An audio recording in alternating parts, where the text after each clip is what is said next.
Après plus d'une vingtaine d'années de mise en œuvre de la décentralisation, ce processus qui vise à améliorer la gouvernance locale et à faire des collectivités territoriales de véritables acteurs du développement de base, l'état des lieux a relevé certes des acquis, mais aussi grand nombre d'insuffisances au rang desquelles on peut citer la faible implication des populations dans les projets de développement, la faible création de richesses par les collectivités locales, la faible contribution des collectivités territoriales à améliorer l'employabilité des jeunes, la faible implication des collectivités territoriales dans la résolution des crises sécuritaires et leur faible implication dans la lutte contre l'insécurité alimentaire. Dans le but d'apporter des solutions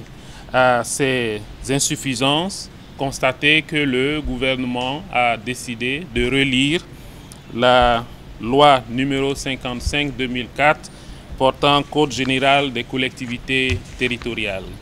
À cet effet, les consultations régionales et les états généraux de la décentralisation ont permis de prendre en compte un certain nombre d'aspirations des forces vives à travers des innovations majeures, au rang desquelles on peut citer le renforcement du mécanisme de collaboration entre les collectivités territoriales et les services techniques déconcentrés, l'établissement d'un contrat d'objectifs entre l'État et le président du Conseil de collectivités territoriales, le maintien de la communalisation intégrale tout en distinguant les communes sur une base de mobilisation de leurs ressources propres et non sur la base démographique.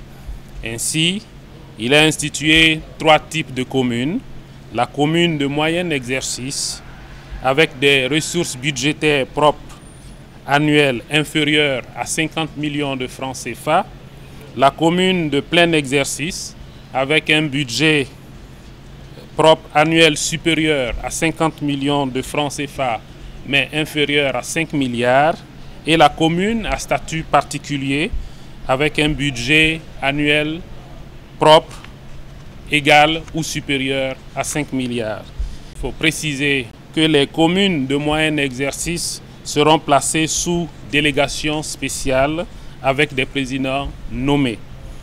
L'élection du président du Conseil de collectivités territoriales au suffrage universel direct pour la stabilité des conseils de collectivités territoriales a été décidée.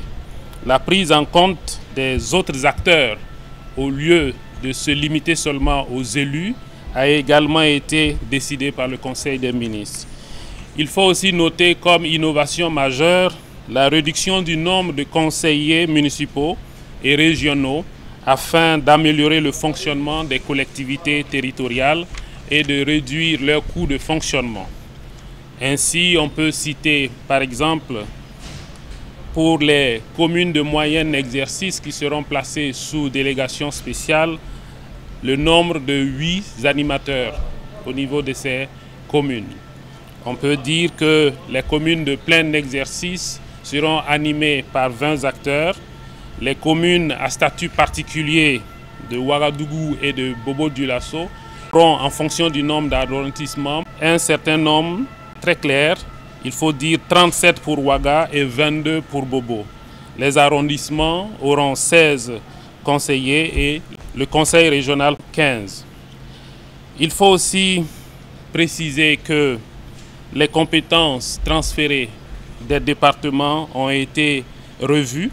Il s'agit de préciser désormais quelles sont les compétences exclusives, partagées et consultatives que les communes pourront exercer.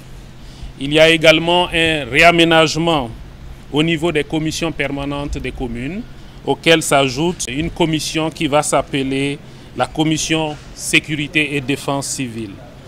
Nous pensons que la mise en œuvre de ces réformes permettra aux collectivités territoriales d'être de véritables vecteurs de mobilisation communautaire et de développement local. Il s'agit d'un avant-projet de loi qui est adopté par le Conseil de séjour qui sera transmis à l'ALT. Je vous remercie.